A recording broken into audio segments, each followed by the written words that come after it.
Good evening, Titans. Welcome to CSUF News. I'm Justina Hernandez. And I'm Jeremy Romero. Tonight we begin with a look into the hashtag MeToo movement has affected those working in local Orange County nightlife. In October of 2017, the hashtag MeToo spread rapidly across social media platforms after a series of sexual harassment allegations were made against Harvey Weinstein. 1 year later, we see women taking back the workplace, specifically in bars around Orange County. 4 years ago, a former employee at Original Mike's began a lawsuit claiming she had been sexually harassed by her former manager. Shortly after, 7 other women joined the prosecution. I think what made us speak out is us gathering together and realizing it was wrong for us to come in and giving him a hug or a kiss in the cheek for a shift. According to a 2018 study conducted by Stop Street Harassment, 81% of women and 43% of men have experienced some form of sexual harassment during their lifetime.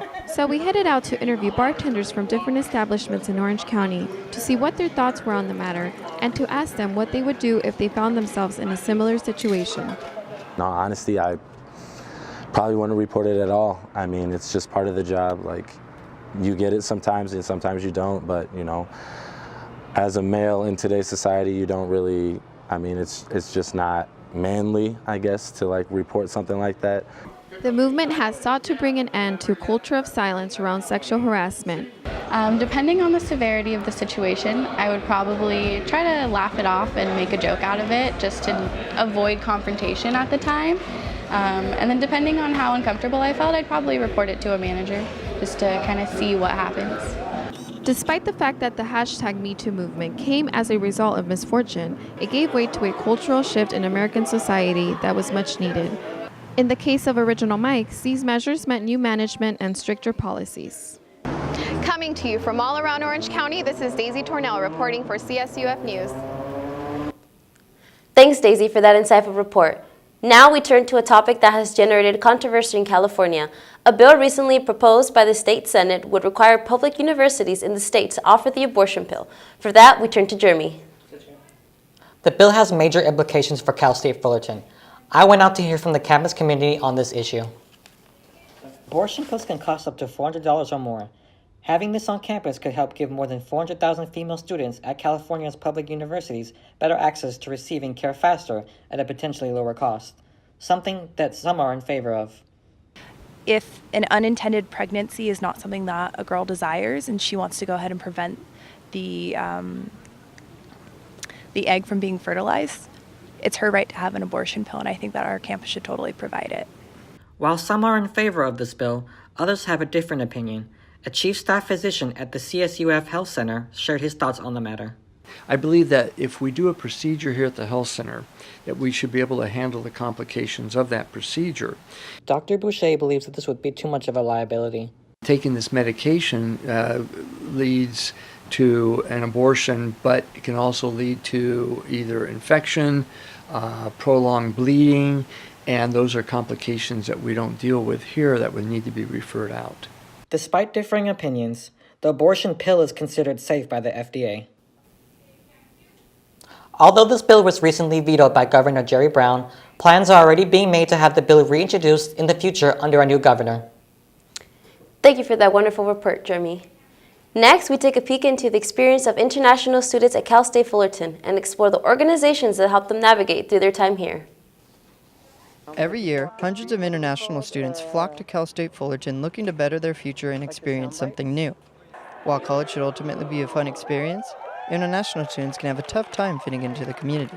英語が第二言語である限り、こっちの人と同じように英語を喋れなくて、すごい勢いで話されるとやっぱり聞き取れなかったりして、結構シャイな性格が起因して聞き返せない。According to the college's demographic data, 8% of Cal State Fullerton students are international students, and they often face language barriers, isolation, and culture shock, which in return often makes them shy and less engaging. Luckily, Cal State Fullerton has recognized some of these international student struggles and have established many clubs on campus, including the Japanese Culture Club. JCC, or the Japanese Culture Club, is a club where people who have an interest in Japanese culture come together. You don't have to be Japanese to join. Anyone is allowed to join. こっちが英語をしっかりうまく上手に喋れないっていうことを分かってくれているので、僕が歩み寄ったら理解してくれてるので、そういう友達は作りやすいですね。 Besides the Japanese Culture Club, the Nikkei Student Union helps international students by organizing social and community service activities. Our goals are to kind of provide like a healthy social environment for people of Japanese descent or people interested in Japanese American culture, but also to educate on like the traditions and the culture of Japanese Americans. 定期的にコンタクトがみんなと取れるっていうので、なんか深い友達がここでは作れそうだなっていうのを感じます。 Every college student wants to have a good experience. Ultimately, it's up to Cal State Fullerton to make international students feel more at home. This is Tyler Nelson with CSUF News. I'm glad our campus is doing something to make international students feel welcomed. I agree. Our campus is very diverse, so inclusivity is important. Still to come after the commercial break, the first reactions to a California Senate bill that seeks to extend the hours bars can serve alcohol.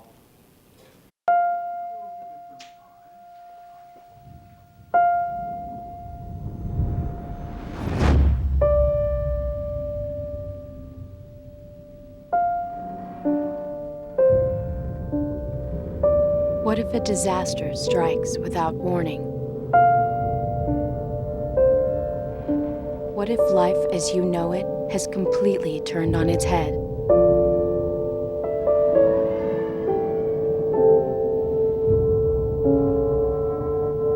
What if everything familiar becomes anything but?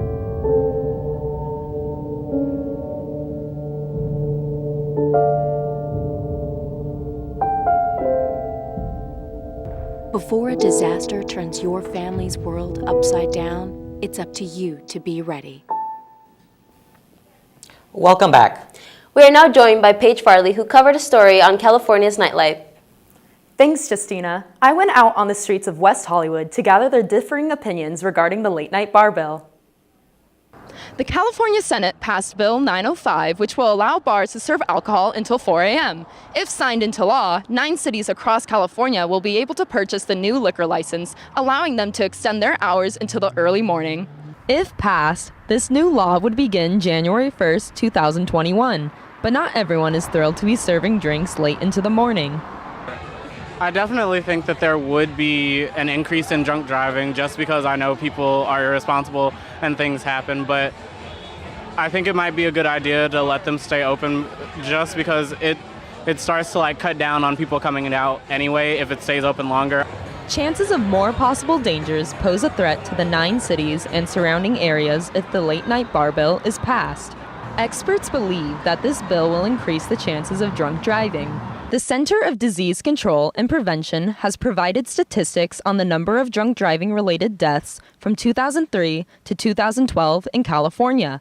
Within that time frame, over 10,000 people lost their lives due to alcohol-related car crashes. The self-reported national average of driving under the influence was 1.9%, while the average in California was 1.8%. Senate Bill 905 gives bar owners the flexibility to decide whether to apply the 4 a.m. last call to their own discretion. While many concerns are present, the bill has supporters as well. I think it should be later than 2 a.m. because in the East Coast it's about 4 a.m. and everywhere all over the world it's 6 a.m. So 2 a.m. is too early. We have to change with the world. You know what I'm saying? It's good money for everybody. I think it even puts more control over situations and stuff.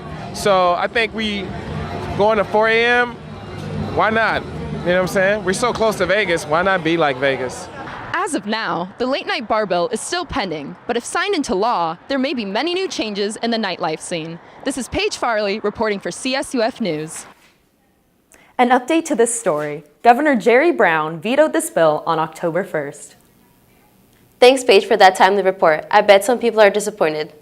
Up next, we explore the steps Cal State Fullerton has taken toward renewable energy. Our reporter Taylor Arthur has the story. New energy goals have hit the ground running at California State University, Fullerton, with campus officials striving for renewable solutions. Michael Latito, Chief Engineer and Associate Director of Plant Operations, says SB 100 is just a natural progression of what the campus has already been working toward. So the plan is to gradually, phase out of the natural gas as much as we can and to electrify the campus. According to Attendee, the university budgets each year to be able to cover its utility bills.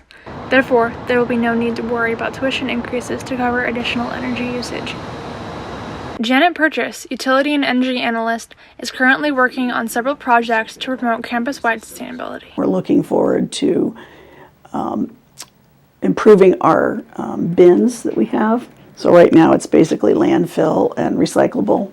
So we want to expand that to include, like plastics and cans and some of these other things so that we have more of a better diversion rate. And we also need to improve our signage on the bins so that people know exactly what goes where, because sometimes that's a challenge. Maylin Dixon, a recent alumni of CSUF, believes education is the best way to reach clean energy goals. It starts at the small scale level, because from the small scale, there's billions of us on the planet, and those are the people that are going to make the difference, not just these laws that say, you have to reach zero waste by 2020, because who's going to make it to zero waste? That's you throwing the stuff in the right container and actually paying attention. So it's very important for the general public to understand what's happening in the world of sustainability. The campus is working on a website available this year, which will allow community members to gather information on how to become sustainable. The website will also include a live feed of CSUF's energy usage, which will allow experts to gather crucial data on how to become more sustainable in the future. I'm Taylor Arthur for CSUF News. Thanks, Taylor, for that informative report on renewable energy at CSUF. That's all for us tonight. Thanks for tuning in. For CSUF News, I'm Justina Hernandez. And I'm Jeremy Romero. Have a great evening.